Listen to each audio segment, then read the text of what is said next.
সুপ্রিয় দর্শক, আপনাদের সবাইকে সিলেটের সময় মিডিয়া গ্রুপের প্রতিষ্ঠান দৈনিক সিলেটের সময় ও দৈনিক সিলেটের হালচালের পক্ষ থেকে আন্তরিক শুভেচ্ছা ও অভিনন্দন জানাচ্ছি। আমি মুর্শেদা বেগম। সিলেট বিভাগের সকল জেলায় সব ধরনের সংবাদ আপনাদের কাছে পৌঁছে দিতে আমাদের নিয়মিত আয়োজন টাইমস অফ সিলেটের পক্ষ থেকে স্বাগত জানাচ্ছি। আজ 16ই নভেম্বর, 1 অগ্রহায়ণ, 29 রবিউল আউয়াল, রোজ সোমবার। নগরীর যেসব এলাকায় 3 দিন বিদ্যুৎ থাকবে না। নগরীর বেশ কয়েকটি এলাকায় পৃথক 3 দিন কয়েক ঘন্টা করে বিদ্যুৎ থাকবে না।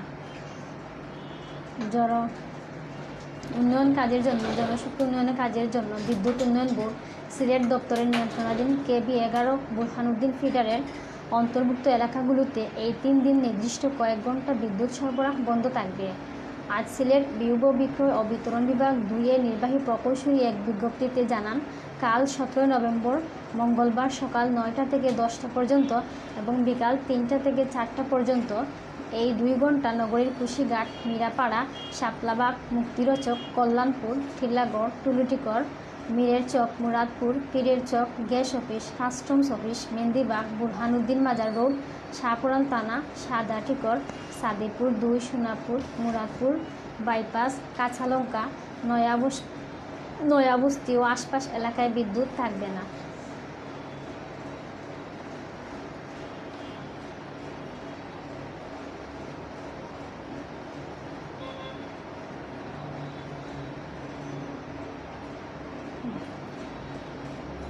নভেম্বর শনিবার সকাল 8টা থেকে বিকাল 4টা পর্যন্ত টানা 8 ঘন্টা মহানগরীর শাপলা, মিরাপাড়া, টিলাগড়, কল্যাণপুর, কুশিঘাট ও আশপাশ এলাকায় বিদ্যুৎ সরবরাহ বন্ধ থাকবে। 23 নভেম্বর সোমবার নগরীর কুশিঘাট, মিরাপাড়া, শাপলাবাগ, মুক্তিরচক, কল্যাণপুর, টিলাগড়, টুলুটিকর, মীরের চক, মুরাদপুর, পীরের চক, gas office, customs office, Mehendibag, Burhanuddin Mazar road, Shahpuran থানা, সাদাটিকর, সাদিপুর 2, সোনাপুর, মুরাদপুর বাইপাস, কাঁচালঙ্কা, নয়াবস্তি ও আশপাশ এলাকায় সকাল 9টা থেকে 10টা পর্যন্ত এবং বিকাল 3টা থেকে বিকাল 4টা পর্যন্ত এই 2 ঘন্টা বিদ্যুৎ থাকবে না। এবার করোনা সংবাদ। সিলেট বিভাগে 12,916 জনের করোনার জ্বর। সিলেট বিভাগের 4 জেলায় 12,916 জন রোগী করোনা ভাইরাসকে পরাস্ত করেছেন, আর এই ভাইরাস আক্রান্ত হয়ে মারা গেছেন 238 জন।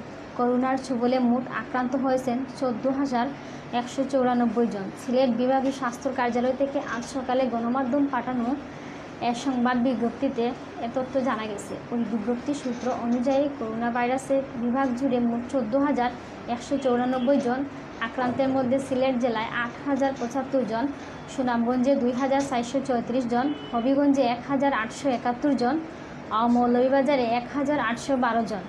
বিভাগের 4 জেলায় করোনায় মারা যাওয়ায় 238 জনের মধ্যে সিলেট জেলায় 135 জন, সুনামগঞ্জে 25 জন, হবিগঞ্জে 16 জন ও মৌলভীবাজারে 22 জন।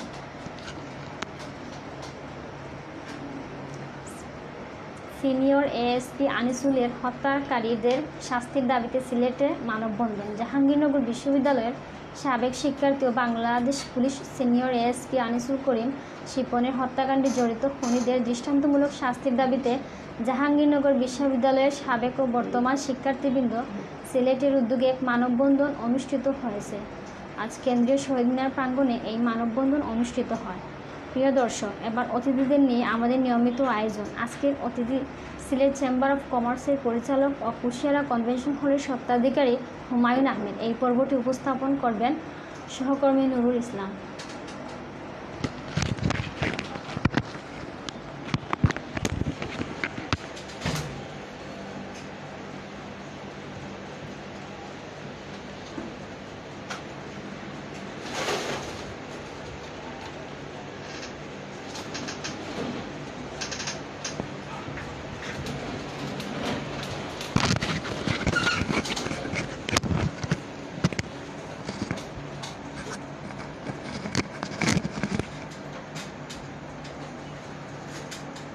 প্রিয় দর্শক, আপনাদের সবাইকে সালাম, আদাব ও শুভেচ্ছা জানিয়ে শুরু করছি আমাদের আজকের আয়োজন।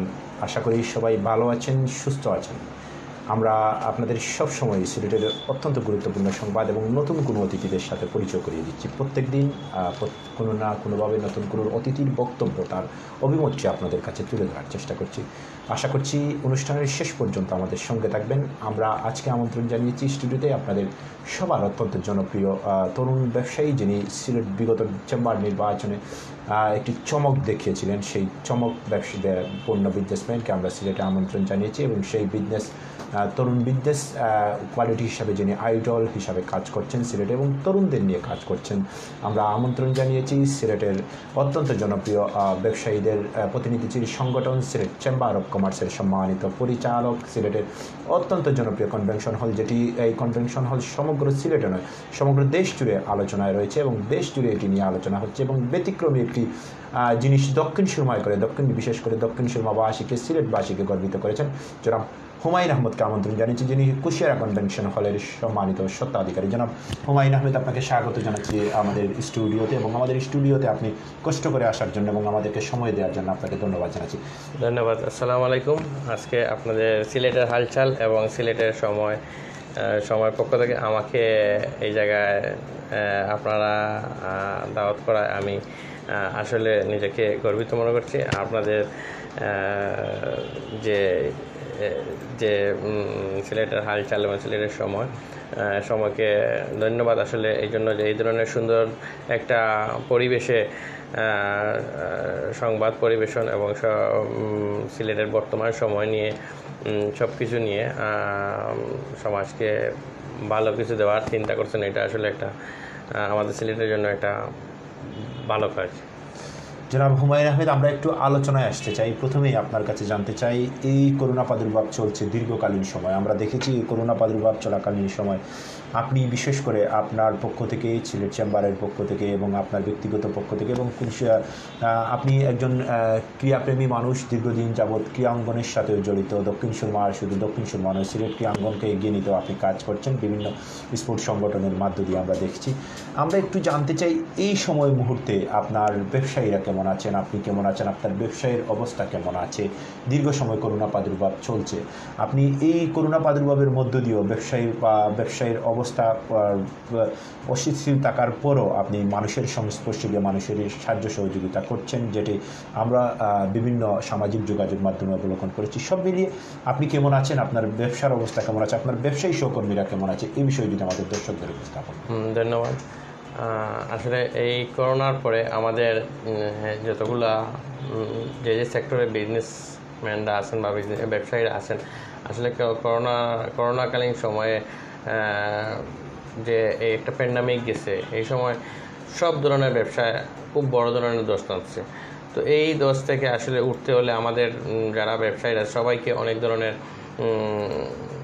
হিমশিম খাইতেছে। এই যে করোনার কারণে আমরা দেখতে পাচ্ছি অনেক ব্যবসা আসলে একদম যারা মিডিল লেভেলের ব্যবসায়ীরা আছে, ওরা না এই ব্যবসায়ীরা কোনো জায়গায় বলতেও পারছে না। আবার এই যে একটা পিরিয়ড গেছে করোনার সময় ব্যবসা করা যায় নাই, তখন কিন্তু ফাইন্যান্সিয়াল এবং মানসিকভাবে সব কিছুতে ব্যবসায়ীরা দুর্বল হয়ে অনেক কিছু ব্যবসায়ীরা দোষে পড়েছে।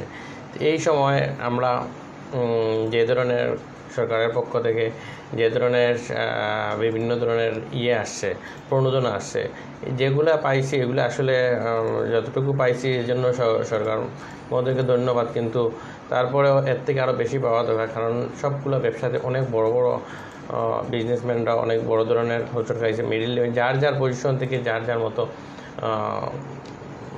ব্যবসার দোষ নামছে। এই সময় আসলে ব্যবসায়ীরা খুব বেশি, তার মধ্যে জাস্ট শেষ হয়েছে, করোনা শেষ হয়েছে, এখন আপনার যে ট্যাক্স প্যাট ওইগুলা নিয়ে আমরা ব্যবসায়ীরা অনেক সমস্যার মধ্যে আছি। এই যে করোনার সময় সবার ব্যবসা বন্ধ ছিল, কিন্তু ব্যবসার যে একটা কন্টিনিউ বেসিস একটা খরচ আছে, যেটা আসলে বন্ধ থাকে নাই, যার জন্য এখন ব্যবসা রান করতে গিয়ে স্মুথলি হইতে আগের অবস্থানে ফিরে আসতে অনেক কষ্ট হইতেছে। জনাব হুমায়ুন আহমদ, একটু আমরা বিজনেস ছাড়াও একটু আপনি একজন তরুণ ব্যবসায়ী, সিলেটে দুটি ঘটনা অত্যন্ত সমগ্র সিলেটবাসীকে নাড়া দিয়েছে এবং সিলেটের সমগ্র সিলেটেই বা নয় সমগ্র বিশ্বজুড়ে এটি নিয়ে আলোচনা হচ্ছে। সিলেটের এমসি কলেজের একটি ঘটনা এবং সিলেটের বন্দশ পুলিশ ফাঁড়িতেই একজন যুবককে নির্যাতন করে হত্যা করেছে। হঠাৎ করে এ ধরনের সিলেটে সব প্রশাসনিক আইনশৃঙ্খলা পরিস্থিতি এমন অবস্থা বা এই দুটি ঘটনার কারণে সিলেটের সুনাম ক্ষুণ্ণ হলো কিনা, বা সিলেটের এই অবস্থায় এই দুটি বিষয়কে আপনি কীভাবে মূল্যায়ন করছেন বা আপনার মূল্যায়নটি কীরকম হতে পারে?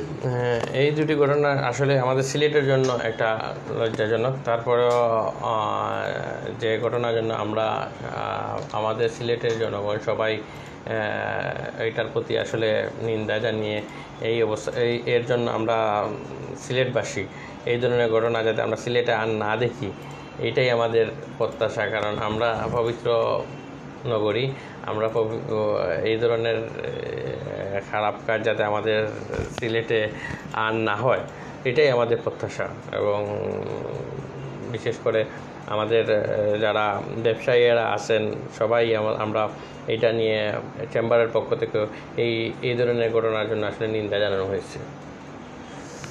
জনাব হুমায়ুন আহমেদ, আমরা একটু আবার বিজনেস প্রসঙ্গে আসতে চাই। মাননীয় প্রধানমন্ত্রীর পক্ষ থেকে বিভিন্ন প্রণোদনা চালু করা হয়েছে। এর আগে আমরা দুজন ব্যবসায়ীকে আমন্ত্রণ জানিয়েছিলাম বা আরও ব্যবসায়ীরা এসেছিলেন, যেমন সিলেট জেলা ব্যবসায়ী ঐক্য কল্যাণ পরিষদের সম্মানিত সভাপতি আমাদের স্টুডিওতে এসেছিলেন আলহাজ শেখ মোহাম্মদ মিয়া, এবং মহানগর ব্যবসায়ী ঐক্য কল্যাণ পরিষদের সম্মানিত সভাপতি আব্দুর রহমান রিপন সাহেব এসেছিলেন। তো ওনারা ব্যাংকের ব্যাপারে, ব্যাংকের ব্যবসায়ীদের ব্যাংকের লোনের ব্যাপারে বা কিছু বলেছেন যে লোনের ব্যাপারে আসলে এই মুহূর্তে লোন চাইতে গেলে বা লোন ব্যাংকের কাছে একটা হাস্যকর পরিস্থিতি ব্যাংকের কাছ থেকে তৈরি হয় বা ব্যাংক আসলে এ ধরনের সমস্যায় পড়ছেন কিনা ব্যবসায়ীরা, যদি আপনি বিষয়টিকে কীভাবে দেখছেন? আসলে এই যে ব্যাংকে যে প্রণোদনা আসছে, এই প্রণোদনা প্যাকেজগুলোতে যে জিনিসগুলো দেওয়া আছে, এই জিনিসগুলো আসলে সব কিছু মেনটেন করে প্রণোদনা পাইতে হলে অনেক একটা লং প্রসেস। এবং দেখা যায় যে অনেক ব্যাংক আছে যারা আসলে ওরা বিজনেস মাইন্ডেড। তো বেসরকারি ব্যাংক যারা আছে ওরা ওদের বিজনেসের কথা চিন্তা করে, ওরা কিন্তু প্রণোদনা প্যাকেজে যাইতে চায় না। কারণ প্রণোদনা প্যাকেজে গেলে ওদের যে বিজনেস, ওদের বিজনেস হইতেছে না। এই জন্য ওনারা চায় যে যাতে কোনো কাস্টমার গেলে ওদেরকে চায় যে ওনারা রেগুলার বেসিস যে ইয়েগুলো আছে ওগুলো দিয়ে দিতে। কিন্তু মাননীয় প্রধানমন্ত্রী পরে নির্দেশ দিয়েছেন যে এইটা যাতে এই প্রণোদনার প্যাকেজে যাতে কোনো ধরনের সমস্যা না হয়, এবং এটার জন্য একটা গেজেট দিচ্ছেন। এবং এই যদি কোনো ব্যবসায়ীরা যদি কোনো ব্যবসায়ীরা এটা নিয়ে কোনো সমস্যা বলে, এই যে গেজেট আছে এবং একটা ইয়ে আছে চেম্বারে রাখা, ওইটা নিয়ে ইনশাল্লাহ এই ধরনের কোনো সমস্যায় পড়লে আর চেম্বারে ওই ধরনের ইয়ের জন্য আপনাদেরকে যে হেল্প করা লাগে, এই হেল্পের জন্য একটা আলাদা আমরা ডেস্ক আছে, এবং এটা থেকে ইনশাল্লাহ যারা এই সমস্যা পড়বে এই জন্য হেল্প পাবেন ইনশাল্লাহ। জনাব হুমায়ুন আহমেদ, আমরা অনুষ্ঠানের শেষ পর্যায়ে সর্বশেষ আপনার কাছ থেকে জানতে চাই, আমরা এই করোনা প্রাদুর্ভাব দীর্ঘ সময় চলছে, আসলে কখন শেষ হবে আর কখন এটি সমাপ্তি হবে তা নয়। এই পরিস্থিতিতে সরকার থেকে বারবার বলা হচ্ছে যে করোনা পরিস্থিতি সামনের দিকে আরও ভয়াবহ রূপ ধারণ করতে পারে। তো আসলে আমাদের স্বাস্থ্যবিধি নিয়ে, আমাদের চলাচলের ব্যবস্থা নিয়ে এই একটি বিষয়, আরেকটি বিষয় আপনাকে যে আমাদের এই সিলেটে এই যে ঘটনাগুলো ঘটছে প্রশাসনিকভাবে, আসলে সমাজ ব্যবস্থাকে আসলে কতটুকু উন্নত আছে বা সমাজ ব্যবস্থার উপর আঁচড় পড়বে কিনা, বা আমাদের সমাজ ব্যবস্থার উপর বা আমাদের আগামী প্রজন্মের উপর এটির কোনো আঁচড় পড়বে কিনা আপনি মনে করছেন, কী মনে করছেন? এই করোনা পরিস্থিতিতে আমরা বর্তমানে যে আমাদের বাংলাদেশের যে অবস্থা, আল্লাহর মতে শুকরিয়া আদায় করে এখনও পর্যন্ত বাংলাদেশের অবস্থা অনেক, কিন্তু ইউরোপের দিকে তাকাইলে আসলে তখন ভয় লাগে যে ইউরোপের যে অবস্থা দিন দিন করোনার পরিস্থিতি খারাপ হইতেছে। তো আমরা আল্লাহর কাছে দোয়া করি আল্লাহ যেন আমাদেরকে এই পরিস্থিতিতে না ফালায়। এবং এই যে আমরা বর্তমানে যে পরিস্থিতিতে আছি, আমাদের একটা বর্তমানে আমাদের দেশটা উন্নয়নশীল দেশ, এই উন্নয়নশীল দেশে এই সময় যদি এইরকম করোনার মতো একটা জিনিস আসে আমাদেরকে হিট করে, এমনিতেই তো আমরা অনেকটা বড় ধরনের একটা হোঁচট খাইছি, তারপরেও যদি আবার সেকেন্ড স্টেজ যদি আমরা আবার হোঁচট খাই তাহলে আমাদের ইকোনমিক বড় ধরনের একটা দোষ নামবে।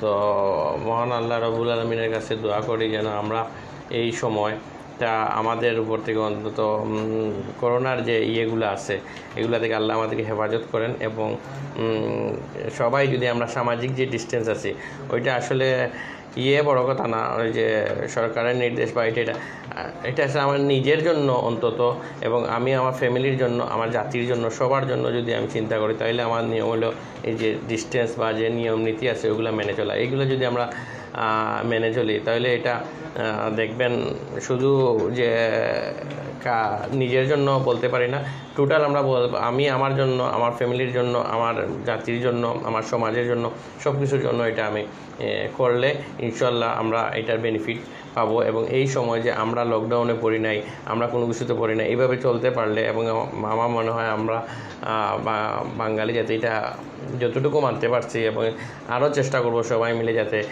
মেনে অন্তত দেশটাকে রানিং রাখলে এবং আমাদের ইকোনমিটাকে রানিং রাখলে ইনশাল্লাহ আরও 6 মাসের ভিতরে হয়তো করোনা যেভাবে শুনতেছি টিকা বা ভ্যাকসিন চলে আসবে, এগুলো যদি চলে আসে ইনশাল্লাহ আমরা যদি আমাদের কন্টিনিউয়াস বেসিস চলতে পারি, স্মুথলি চলতে পারি, সব কিছু বজায় রেখে, তাহলে ইনশাল্লাহ আমরা আমাদের বাংলাদেশে উন্নয়নের যে গতিশীলতা আছে এটাকে ইনশাল্লাহ আমরা ধারাবাহিকভাবে বজায় রাখতে পারবো আমার মনে হয়।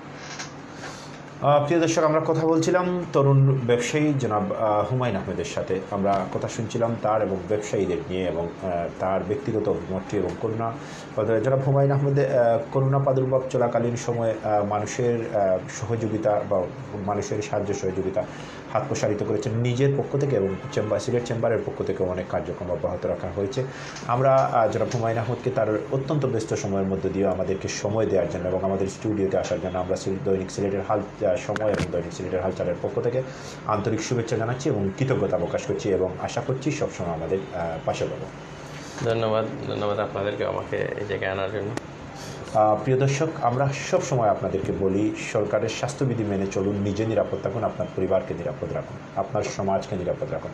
আপনাদের সবার সুস্বাস্থ্য এবং দীর্ঘায়ু কামনা করে আজকের মতো এখানেই বিদায় নিচ্ছে। আগামীকাল ঠিক একই সময় নতুন কোনো অতিথি নিয়ে, নতুন কোনো সংবাদ নিয়ে আবারও হাজির হবে। সবাই শেষ পর্যন্ত ভালো থাকবেন, সুস্থ থাকবেন। আল্লাহ হাফেজ, শুভরাত্রি, আসসালামু আলাইকুম।